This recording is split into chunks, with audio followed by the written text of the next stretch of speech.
Ari on the piano. That's nice. Yes. Thank you. What a way to begin on Sunday morning. Piano music, good friends. Good morning, everybody. Good morning.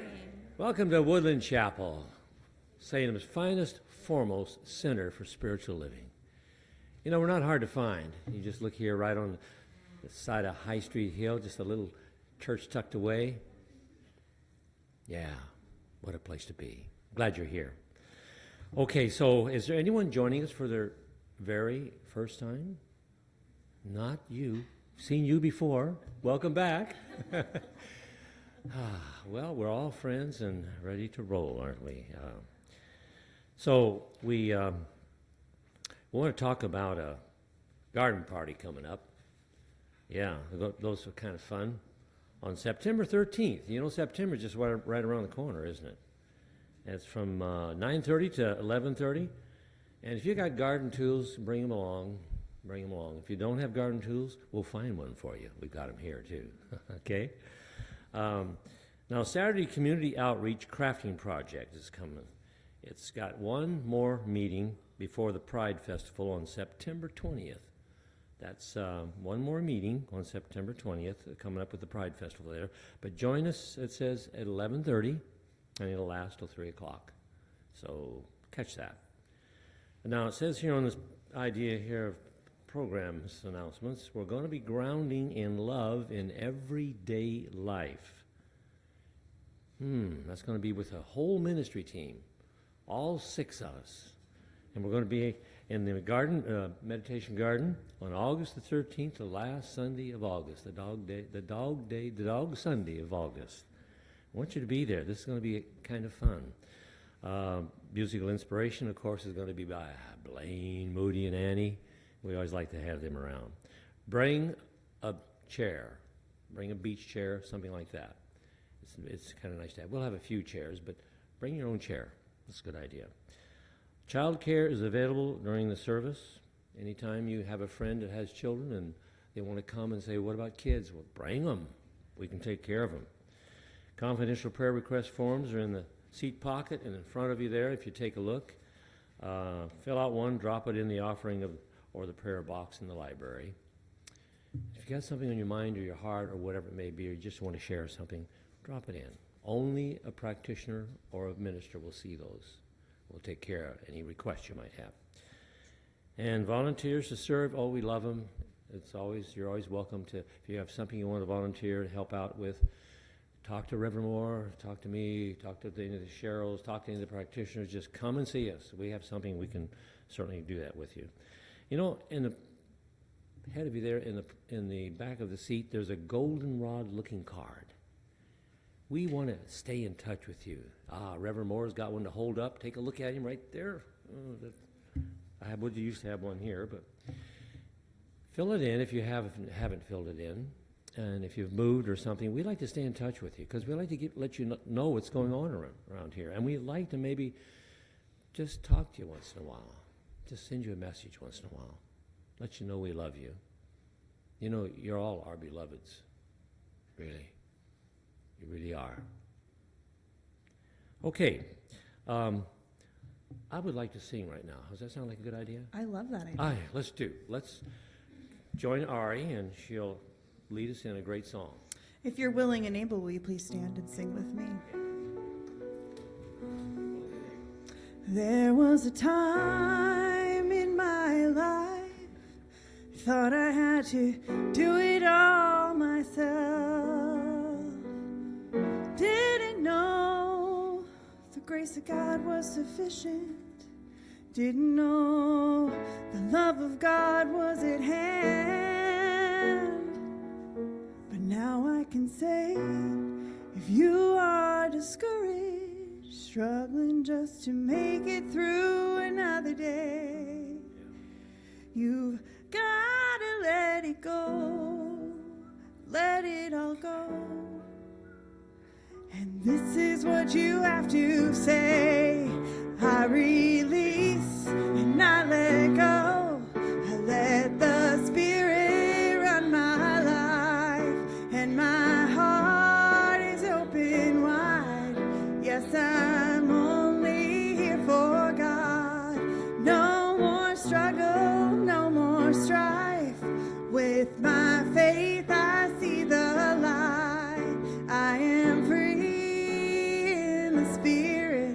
Yes, I'm only here for God. I release and I let go. I let the Spirit run my life.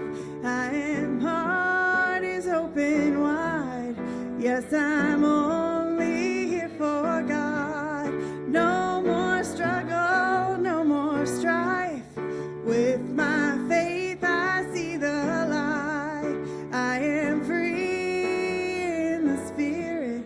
Yes, I'm only here for God. I am free in the Spirit. Yes, I'm only here for God.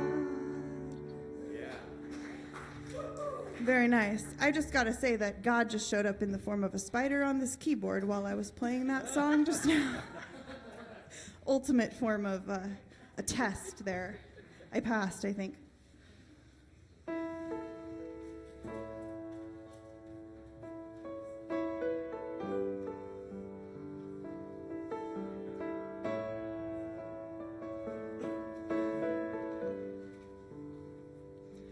I send my love over the mountains. I send my love over the sea. I send my love into the heavens, and it returns to me. Joy. I send my joy over the mountains. I send my joy over the sea. I send my joy into the heavens, and it returns to me. Peace. I send my peace over the mountains. I send my peace over the sea. I send my peace into the heavens, and it returns to me. And my love over the mountains. I send my love over the sea. I send my love into the heavens, and it returns to me, and it returns to me.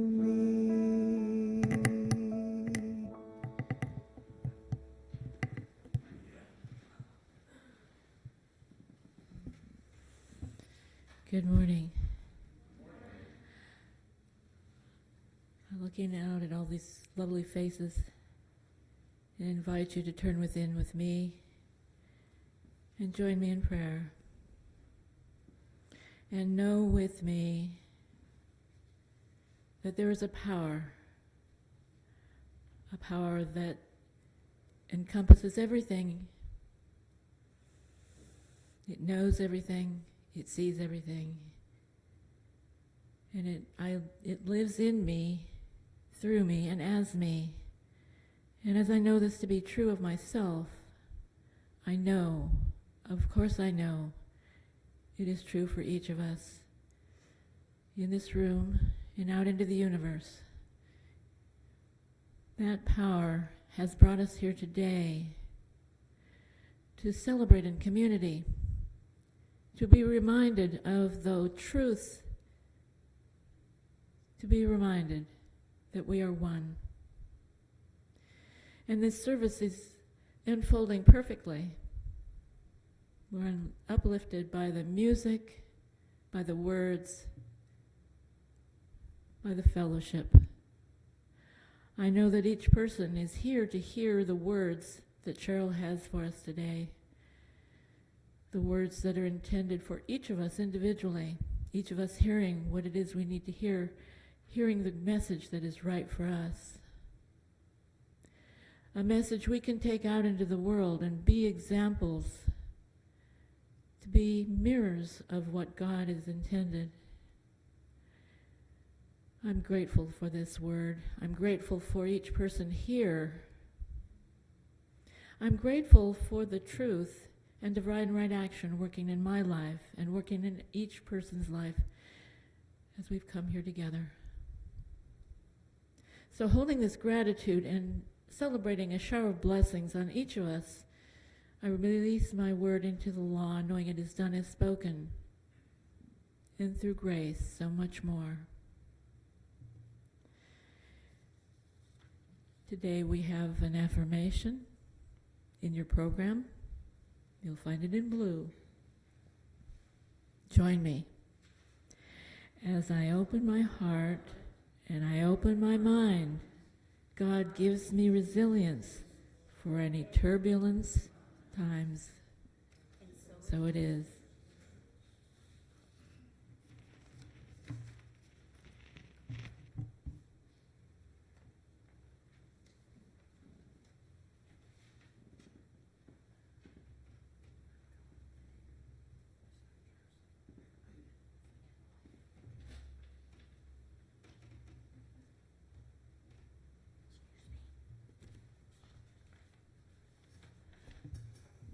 Good morning. This morning I'll be reading from The Science of Mind for this month, and it's entitled Let the Love Flow. It starts out with two quotes, and the first one is, "Your task is not to seek for love, but merely to seek and find all the barriers within yourself that you have built against it." And that's by Rumi. The second quote is, "Life exists in its fullness at the center of our being. If it were never blocked, it would always flow through us as life, love, harmony, happiness, and success." And that's by Ernest Holmes. So it starts out, can we love ourselves from the inside out?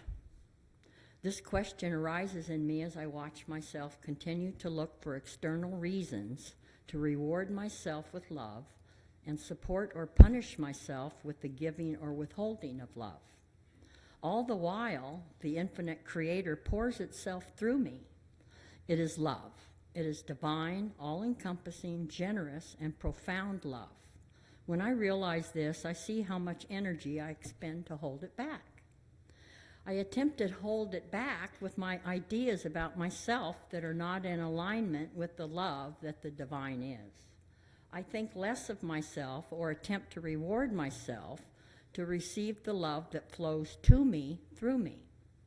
Each day, a part of my spiritual practice is to take time to close my eyes, shut the world out, and feel that love that seeks fulfillment through me. To my astonishment, Rumi is correct. Any lack of love is most often a barrier to it that I built and nurtured in some way. Since I am the one who built it, I am the only one who can dismantle it.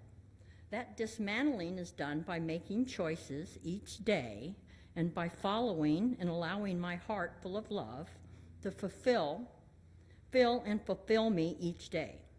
This habit and practice begin to open the channels of love that flow through me consciously. And our affirmation for this is, I am the love that God is, and I let it move through me, in me, as me. Thank you.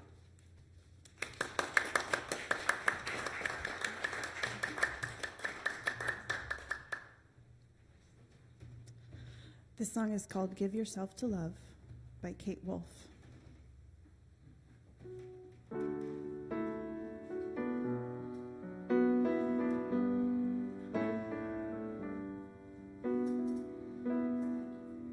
Kind friends all gathered round, there's something I would say. And what brings us together here has blessed us all today.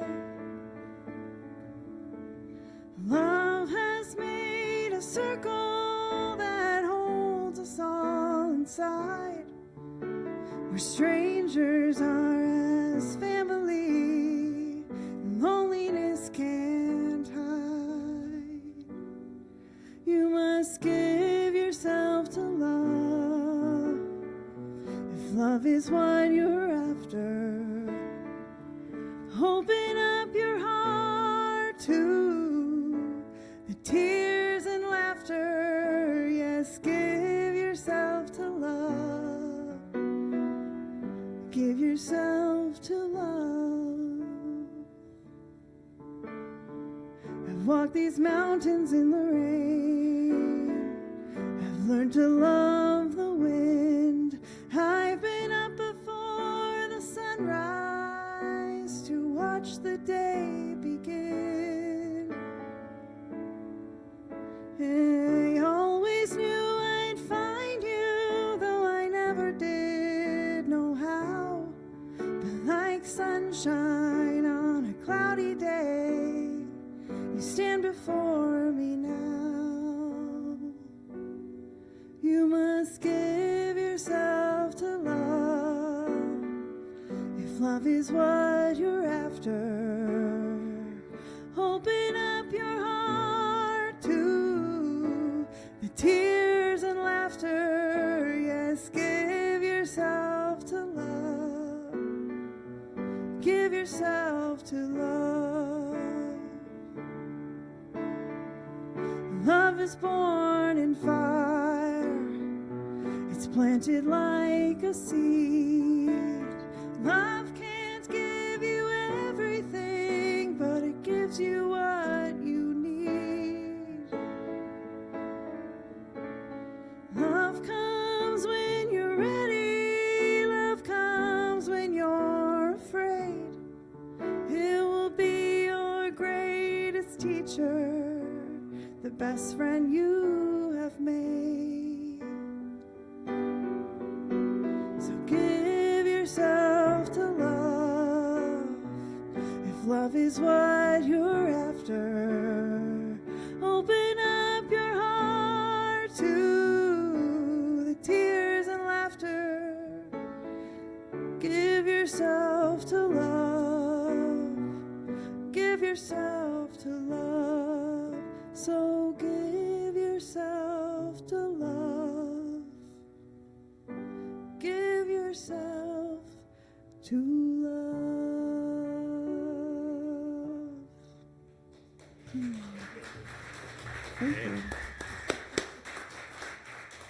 That's a worthwhile suggestion. Give yourself to love. You know what? You guys are in for a treat this morning. You're going to be glad you came today, because we have Cheryl, one of our practitioners here. We love our practitioners, but Cheryl, we count on her for a lot of things. So I'm just going to say, take over, Cheryl, and we're going to just love it. I know. Already do. Okay.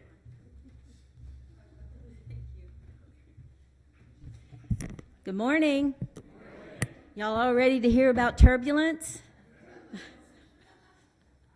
Turbulence is defined as, the movement of air or water that makes everything rock. So if you're in an airplane, you're experiencing turbulence when it does this up and down kind of stuff. But turbulence is also assigned to the thoughts of turmoil and also of confusion. When you're confused, you're in turbulence. Think about it. Nothing's working right in your body. Everything is just kind of like, you're tense, you're nervous, your shoulders are locked. So let's do this. Take a deep breath, and let's all unlock our shoulders. All right, I'm going down to the floor. Yes. We talk about love, and we think it's just one thing, which it is the universal one thing. It is agape love, which is the love of God or love of spirit or whatever this intelligence is that's in front of us that we see every day, whether we are aware of it or not. But what about the other types of love? The Greeks said there were 8 different types of love. One of them was familial, or storge. Storge is how you say it. It sounds weird. Looks like storage, but it's not. Anyway, it's the parent and child love. It's the love that you love for your family. Those feelings that even though you were not necessarily great friends growing up, they're still your family. And that's the kind of love that you have for them. It's kind of a forgiving love most of the time, especially with children. You usually forgive your child anything, just about, if you think about it. You know, they can do some pretty horrendous things, but most of the time you can forgive them. You can always forgive them, because that's what a parent does. That's what a parent's role is to teach their child about love and forgiveness. And by teaching them, I mean showing them what forgiveness looks like. And we can all do that, can't we? We can show people forgiveness. That doesn't mean they forgive us. Sometimes you want them to forgive you and they won't, but that's their choice, not yours. But if you forgive them and forgive yourself, you're fine, if you truly can do it. So then the other one is philia, and that is friendship love. And I know that you probably have friends, I do, that I love dearly. I love even more than I love my family at some of them, because they're just that wonderful. They're my chosen family. They're the ones I choose to be around and who I want to be part of my life. Sometimes we can't choose. It's like, I remember this, just because you share a womb doesn't mean you have to share a turkey. So you don't always have to, you don't have to be with the people that are your family if they're causing you distress or turbulence. And some of us have those family members that cause us a lot of turbulence. But it's our choice to set boundaries and say, I'm sorry, I'm not accepting this anymore. It's up to you, though, right? Okay, and then there's Eros. You know, we know Eros, the little guy, wings, arrow, Cupid, whatever you want to call him. But Eros is romantic love. It's that passionate love that we're all seeking and all desire. And it's usually right near the beginning of the relationship, unless you work really, really hard and you keep that romance going. But a lot of times, what happens is that we have that romantic love, and it turns into more deep love. And it's called pragma, and that is enduring practical love. That enduring love that nothing can shake or move. But the one that's the most important to me is the agape, and that's universal love. So when you're in universal love, you're being loved by God, you're loving everyone, you're putting your love out there, you're being love in this moment. Now, that's hard to sustain sometimes, right? Sometimes our emotions get in the way of our love. We get this angry, or we get resentful, or we feel hurt, or we're envious of somebody, or we're jealous. All of those are emotions that we experience that keep us from loving others. It keeps us from loving ourselves. Believe it or not, when you're full of that, you don't have room for anything else. You only have room for that resentment, that hate, that feeling. But you got to be careful not to do what I call spiritual gaslighting.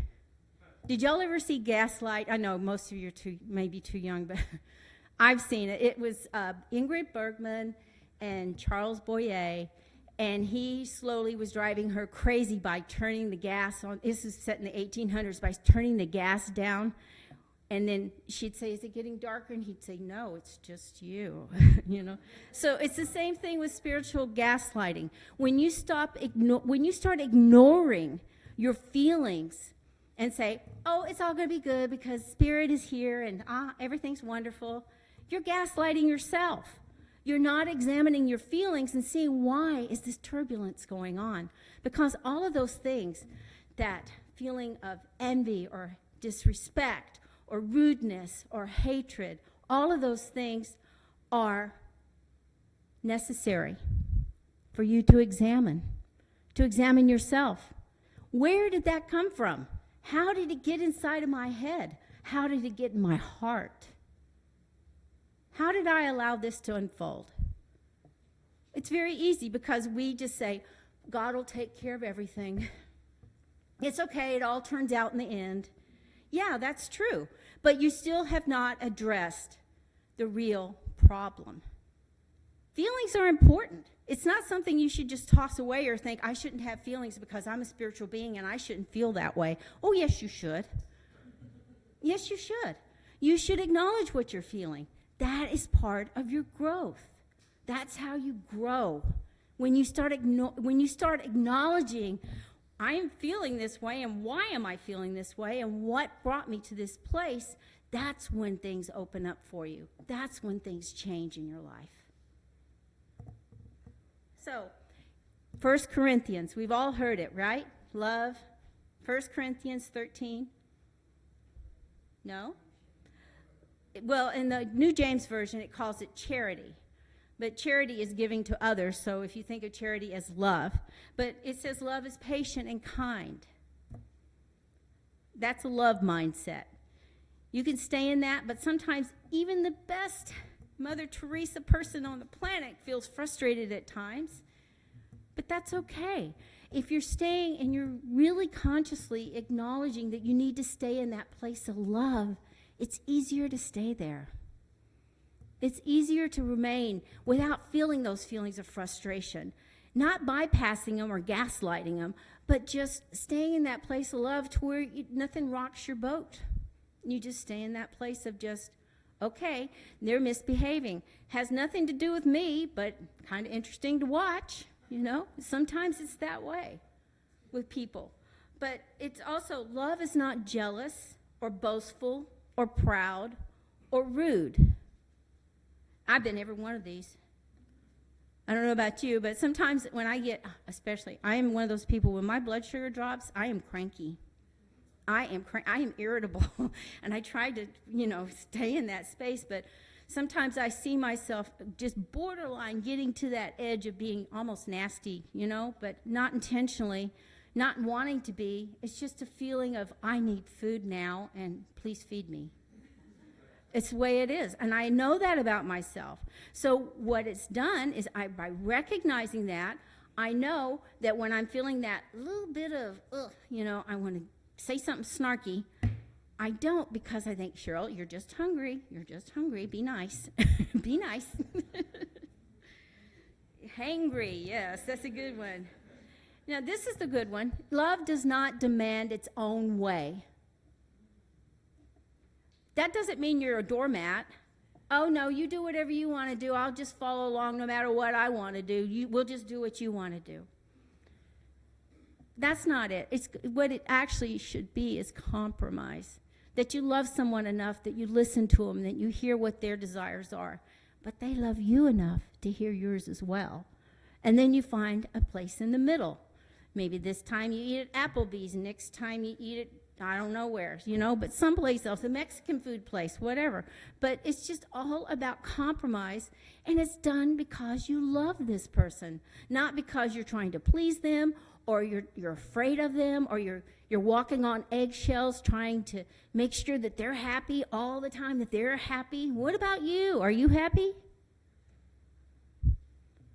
When you're walking on eggshells and you're living for somebody else, there's no way to be happy within yourself. You're just becoming a people pleaser. Nothing wrong with that. Pleasing people, serving people, being kind to people is a wonderful feeling. But if you're coming from the right place in your heart is what's important. Are you coming from a place that I want to do this because I love these people, and I want to do this because it fills my heart with joy just knowing I'm doing something great for somebody else? Or is it, I'll do this because then maybe they'll like me, or maybe they'll treat me better, or they'll be nicer to me, or whatever. But the truth of the matter is that that's not what it takes to get somebody to treat you well. You have to treat yourself really well first. And then you have to set boundaries about what's important to you and what you want. And your desires, your thoughts, your words are critical to this planet. Everybody is necessary here. So then it says, okay, this is not me. It is not irritable. It keeps no record of being wronged. In other words, are you one of those that's like, I did this, and this for you, and you haven't done anything for me, so it's not balanced? Well, you know what? You could be right. If you're the ones putting all the effort into a relationship, whether it be your family, your friends, your church, people that you work with, whatever it is, when you're putting that effort in, it's not because you're keeping score. I know that my friend likes me because I've done 10 times more stuff for her than she's ever done for me. But what about you? Again, what about you? Is that where your joy is by doing stuff for other people and never accepting anything in return? Well, I'm telling you what, you're going to empty that well really quickly. You're going to dry yourself out before you know it. You have to be willing to accept love as well as give love. And sometimes that means getting out of your own way. As Emerson said, getting your bloated nothingness out of the way of your good. Getting that place where you realize, I am shutting down other people's joy by not allowing them to give to me in return. I am taking their joy. And I'm drinking all of it because I love it. I love the fact that I'm giving so much joy that I don't allow others to give to me. That is really, really a way, like I said, to drain your well dry, to where you start getting to the point of being resentful. But who set up the program? Who made the rules in this game that you've been playing? Unfortunately, you did. Yeah. So the other thing is, it does not rejoice about injustice, but rejoices whenever the truth wins out. Isn't that lovely? That's the one that gets to me more than the others, because it's rejoicing in the good of others. I have a friend that, oh my goodness, she went through the most horrible time. She was married to a person that had addiction problems, and they burned through every bit of their savings, 401ks, burned through everything, trying and keeping him and getting him treatment multiple times. And he would always end up failing. And so he suddenly, from years of alcohol abuse, he suddenly died. She was out of town visiting her daughter, and she got back and found him. And the worst part is that she said, for one brief second, I felt relief. And then the guilt of feeling that relief. We're talking 10, 15 years of struggle with this poor person, with him, and she stood by him and everything else, but because she felt that moment of relief, she felt, I must be horrible. How could I feel this when I've just lost the man I'm married to? But sometimes our spirit just knows when it's time for us to let go and just to say, okay, this has been a struggle. This has been really hard. And yes, I do feel relief in this moment because now the struggle is over, not only for myself, but for them as well. Though it's not a pretty thing, it's not something that you want to feel, because then afterwards her grief was enormous because of the weight of feeling that one moment of relief, one flash. But that's not the point of it. We rejoice in the good of others. So what happened? She ended up, it's the craziest story on the planet, she ended up finding out that her great-grandfather had bought some oil land in Texas, and he'd sold the land, but he kept the mineral rights. All of a sudden, this woman is incredibly wealthy.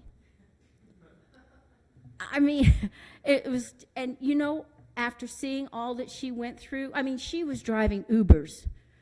In her 60s, driving Ubers, trying to just make enough money to keep herself going. And then she fell into this, and her birthday was yesterday, so I'm thinking about her, and I sent her a text saying, oh, happy birthday, how is my great friend and everything. She said, I'll have to get back to you. I'm on one of those river cruises in Europe right now. I'll let you know. And you know, instead of feeling like, God, I wish I could go to Europe. I wish I could. No, I was like, yes. She's finally getting to just be free and live her life the way she wants to. And she is the most generous, loving, kind woman. Didn't change her a bit. But now she just gets the freedom to be able to breathe. Just to not worry about every little dime, every little penny that was coming in. And so that's when you rejoice in somebody else's good things instead of feeling like, why wasn't it me? Why didn't I get to do that? Why didn't they choose me? Why didn't they do this? No, it's like looking at your friends and having so much love in your heart that you rejoice in their goodness and in their goodness and the good things that are happening to them. That's how I want to live my life, being that person that rejoices in all the good things that other people achieve, whether it's finding the love of God in their hearts. Rejoice in that. Thank God you found it's important to you. I have found the perfect thing for people that come to my door and try and sell me on their religious beliefs. Knock on the door. Hi. Yes, we wanted to talk to you about so-and-so. I just say, I am so glad you found your path. I am so happy that what you are teaching and what you're learning about resonates in your heart. I am so happy for you. Unfortunately, my beliefs go in a different direction, but I'm still really, really glad that you have yours, that you've found your place, no matter what it is. If they're going to be, Baha'i, or they're going to be Buddhist, or they're going to be whatever the religion is, whatever the belief is, but they found their path. You know what they say, I've heard it before, it's like a mountain to reach your spirituality. Some of the paths are pretty easy to get to the top. Others are more difficult. But still, the same goal is to reach the same place, that spiritual knowledge. And however it expresses itself in you, there's nothing wrong with that. You just might maybe have chosen a more difficult path, or maybe you've chosen an easier path. But still, you acknowledge that there's something greater, something more than you, than just this body that we're in, that we have that spirit within us, that we resonate with it, that it is who we are. And love never gives up, never loses faith, is always hopeful, and endures through every circumstance. And I know a lot of us are walking through things, maybe health issues and different things, but staying the course, staying in faith, staying in love, and staying in the belief of knowing that no matter what is going on in your life, it does not have to define who you are. You just get to still remain that beautiful spiritual being that you are. And however it affects you is however you allow it to. We all have different ways of it. And I'm not saying somebody comes up to you and says, your mother dresses you funny and you wear combat boots. What am I going to do? Go, I'm sorry, my mom doesn't dress me. But what it comes down to is somebody trying to get into your head and mess with your head, trying to tell you what you are. They're trying to tell you and define you, and that's your job. You get to decide who you are and who you're going to be. So anyway, all of these types of love, where does the turbulence come in? It's when it's not unconditional. When it's not unconditional love, that's where turbulence comes in. When you're saying to your child, I will love you if you'll go clean your room, what are you sending a message to? It's like, I'm mad at you if you don't do what I want you to do. Well, that's mainly why we get mad, because the other person isn't doing exactly what we expect them to do. And so then we get angry about it, because it's, we get our feelings hurt. And that's another thing to remember. Hurt feelings, that's where anger comes from. When somebody hurts your feelings, you can go several ways, but one way is to get angry, even though you don't want to recognize it. So, can love be conditional? Think about that. If you truly love someone, you only want the best for them. You're patient. You're not jealous. You're not demanding that they do it your way all the time. You're not irritable. You keep you don't keep score of who did the dishes last. You just don't. You start looking at how can you love somebody? This is how. but conditions that you set on someone. Now, there are some conditions, like if you're going to be married, it seems rather obvious that you should be with that person, and if you don't want to be with that person, you shouldn't be married. As Ernest Holmes says, if a man is intelligent, he will naturally seek to free himself from misery and unhappiness. That's a natural thing that we should do. Search for reasons not to be miserable, not to be unhappy. It's just what are we triggering within ourselves to keep ourselves from that place of harmony and serenity and that purity of the spirit that's within us. So I think it's a dichotomy. If love is unconditional, then conditions you put on love is not love. That's your ego. That's what you demand from it. So if you're platonic love, your friend's not paying enough attention to you, so you're going to be mean to them, or something else is going on. Stop just assuming what other people are doing has anything about you or anything to do with you, and know that if you're coming from a place of love, that's what's coming back to you. If the person that you're in this relationship with, be a friend, be it a coworker, be it your boss, be it whoever, your family, if they can't give you that love in return, then you don't have to just continuously throw yourself down and try to be their mat, to walk on just because you love them. Love has conditions only when it's to protect ourselves, not to put on other people. We don't put conditions on love. So what it says is like, there's another type of love. It's philadia, and that is self-love. And that's the most important one, right after agape. Because self-love allows you to love others. That's where it all starts, right there, self-love. So, when you think about love for the rest of this week, think of times when you knew that you were coming from a place of love and you knew someone else that wasn't. But is that on you or is that on them? Are you seeking love, or are you just letting it unfold and flow through your life? Because when you're seeking, you're always searching, you're always looking.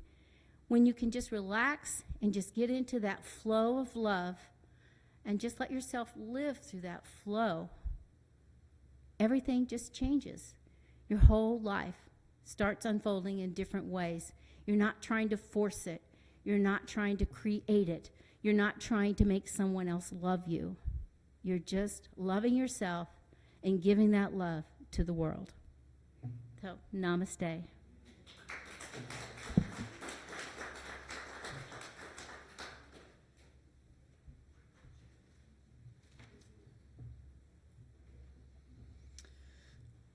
Per Cheryl's request, this is a Clay Walker song called Chain of Love.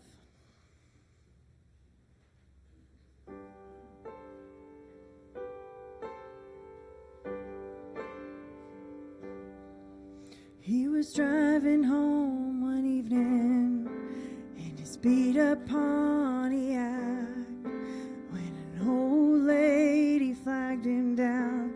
Her Mercedes had a flat. He could see that she was frightened, standing out there in the snow, till he said, "I'm here to help you, ma'am. By the way, my name's Joe." She said, "I'm from St. Louis, and I'm only passing through. I must have seen 100 cars go by. This is awful nice of you." When he changed the tire and closed her trunk, was about to drive away, she said, "How much do I owe you?" Here's what he had to say: "You don't owe me a thing, 'cause I've been there too. Someone once helped helped me out just the way I'm helping you. If you really want to pay me back, here's what you do. Don't let the chain of love end with you.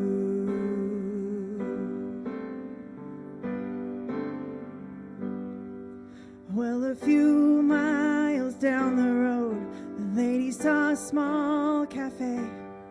She went in to grab a bite and then be on her way. But she couldn't help but notice how the waitress smiled so sweet, and how she must have been 8 months along and dead on her feet.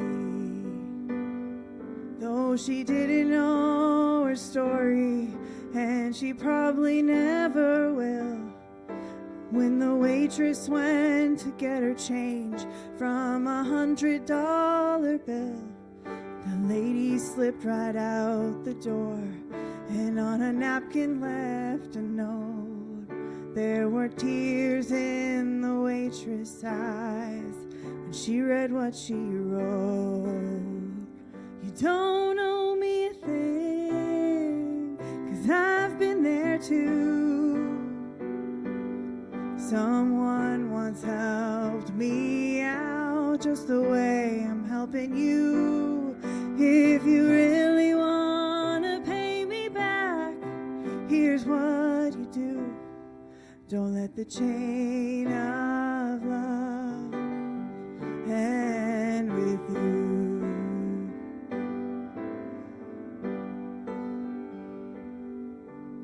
That night when she got home from work, the waitress climbed into bed. She was thinking about the money and what that lady's note had said. As her husband lay there sleeping, she whispered soft and low, everything is gonna be all right. I love you, Joe.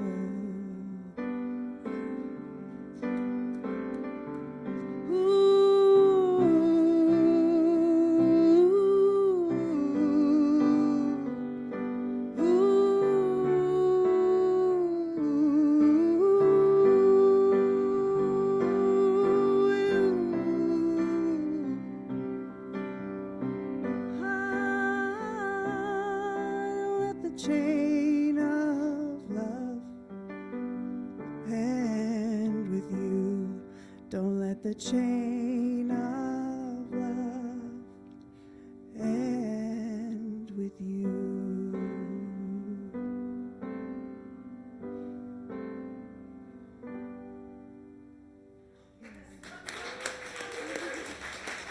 Oh, thank you.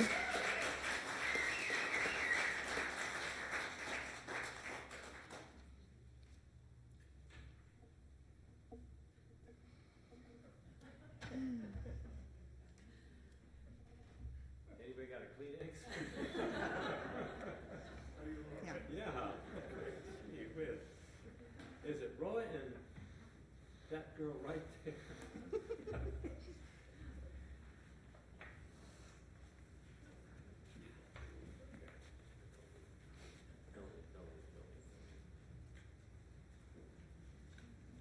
Don't let the chain of love end with you. Oh, there's an offertory affirmation in your program. This is a wonderful time to let that love that we've been speaking of this morning, when we say we give our love to other people to unconditionally. This is a way to do it, by supporting this chapel and one another. Let's read together the morning offertory affirmation. Divine love moving in and through me blesses and multiplies all that I am, all that I have, all that I give, and all that I receive. Thank you, God. Offertory. I am so blessed. I am so blessed. I am so grateful for all that I have. I am so blessed. I am so blessed. I am so grateful. I am so blessed. I am so blessed. I am so blessed. I am so grateful for all that I have. I am so blessed. I am so blessed. I am so grateful. I am so blessed. Life itself is a blessing. It's a blessing that was given to us freely, generously, unconditionally. It is ours to lead. It is ours to give. It is ours to be. It is ours to rejoice and be glad in it. Let us rejoice and be glad in this wonderful giving that we have here at the chapel of unconditional love for every person. And let us say together, and so it is.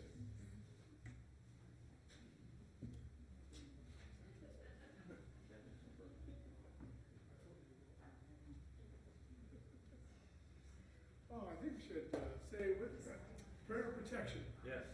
Everybody know that one? Light of God. Stand up, please. Okay, the light of God surrounds us. The love of God enfolds us. The power of God protects us. The presence of God watches over us.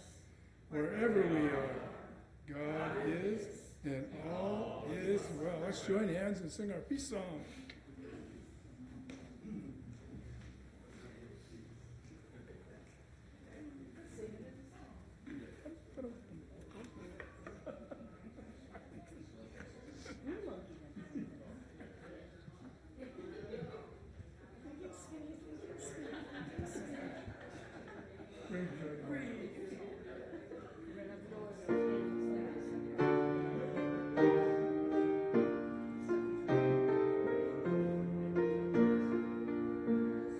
Let there be peace on earth, and let it begin with me.